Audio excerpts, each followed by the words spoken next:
So we picked up one of these portable black tanks a few months ago, and we've only used it one time. It's following our trip that we had to Sebring Raceway, if you've seen that video. And I'm going to share a little tip that I learned after that trip, because we tried 3 different dump stations on the way home, and they were all closed. So we figured, what are we going to do now? We've got this RV full of business, and we need to put the business in this tank, but then what are we going to do with the business? So this is what we did. Somewhere in your yard, you may have the same thing going on, but over here next to our front patio, look what it is. It is our home's sewer pipe.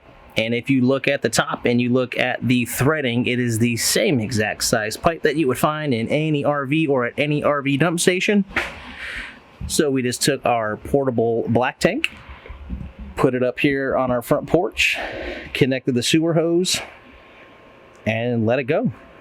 Connected the garden hose to it, flushed it out. Problem solved. Now, I'm not saying that this is the best dump tank option or scenario, but if you're in a pinch and you notice that you have one of those sewer pipes in your side yard, front yard, or backyard, you don't have any other option, that could be an option to get you out of a pinch.